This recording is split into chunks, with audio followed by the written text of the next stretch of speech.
Hello everyone, good morning সকলকে। তো আজকের কিন্তু ব্লগটা শুরু করছি আমি সকাল থেকেই। তো এখানে আমি কিন্তু সকাল সকাল ঘুম থেকে উঠে পড়েছিলাম আর ব্রাশ করতে করতে একটু হাঁটছিলাম, যেহেতু বৃষ্টি হচ্ছে আর এখনও সকালে কিন্তু বৃষ্টি পড়ছে। যেহেতু সকাল থেকে আমি ব্লগটা তৈরি করছি, সেটার কিন্তু একটাই কারণ। তো ফুল ভিডিওটা দেখতে পারলে অবশ্যই বুঝতে পারবেন। তো এখানে কিন্তু আমাদের বাড়িতে আজকে স্পেশাল কিছু রান্না হবে। তো এদিকে কিন্তু আমার দিদি কাটতে বসে গেছে আর আমার মা কিন্তু চালগুলো বের করে দিচ্ছিল। আর হ্যাঁ, কিসের জন্য স্পেশাল রান্না হবে আর কি হতে চলেছে আমাদের বাড়িতে, তো ফুল ব্লগটা দেখতে পারলেই বুঝতে পারবেন। তো এখানে কিন্তু আমরা প্রথমে চলে গেছিলাম মাঠের দিকে, আসলে ধনেপাতা নিয়ে আসতে। তো এই কদিন বৃষ্টি হচ্ছে, এই জন্য কিন্তু মাঠে প্রচণ্ড পরিমাণে কাদা। আর ওখানে কিন্তু দেখতেই পেলেন যে আমার একটা বাসের উপর থেকে হেঁটে আসলাম, মনে হচ্ছিলো যে কখন পড়ে যাব। তো আমরা কিন্তু ফাইনালি মাঠে চলে এসেছি। আর এখানে দেখুন আমি তো পড়েই যাচ্ছিলাম, এত স্লিপ। তো যাই হোক, আর এখানে কিন্তু দেখুন আমরা কিন্তু ধনেপাতা তুলছি, সেটা হচ্ছে একটা মাঠ থেকে। তো তারা কিন্তু জানে না যে আমরা এখানে তুলতে এসেছি।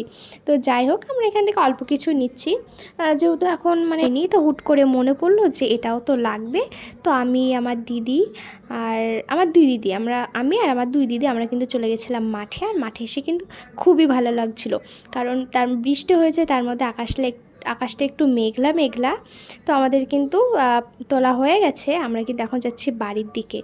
রেখে কিন্তু বাড়ি এসে আমাদের ঘর অবস্থাটা দেখুন, আসলে গোছাটা হয়নি। তো আমি কিন্তু রেডি করে নেব। আর এখানে কিন্তু পেঁয়াজ, আদা, রসুন সব কিন্তু কাটা হয়ে গেছে। আর এখানে কিন্তু আমার দিদি চিকেনটা নেট করছিল, তো দেখেই কিন্তু বুঝতেই পেরে গেছেন যে কি হতে চলেছে। আর এদিকে কিন্তু আমি আমার ঘরটা গুছিয়ে নিয়েছিলাম। তো এখন কিন্তু এবার আমি রেডি হবো। তো আমার কাজকর্ম প্রায় শেষের দিকে, আর আমি এখন কিন্তু রেডি হয়ে নেবো। তো এদিকে কিন্তু আমি রেডি হয়ে গেছি আর নতুন একটা ড্রেসও পরে নিয়েছি। আর হ্যাঁ, আজকে কি আপনারা কি গেস করতে পারছেন যে আজকে কি হতে চলেছে আমাদের বাড়িতে? তো ফুল ভিডিওটা দেখতে থাকুন, অবশ্যই বুঝতে পারবেন। তো এখানে কিন্তু আমি রেডি হয়ে বাইরের দিকে যাচ্ছিলাম। আর এখানে দেখি কিন্তু আমার দিদি অলরেডি প্রায় রান্না বসিয়েও দিয়েছে। আর আমরা কিন্তু প্রায় চলে এসেছি। আর কোথায় এসেছি দেখুন তো, রাস্তায় অবশ্য ভিডিওটা করা হয়নি, বাইকে ছিলাম তাই। আর এখানে কিন্তু আমরা এসেছি মিয়ামরে, কিসের জন্য? কেক নিয়ে আসতে।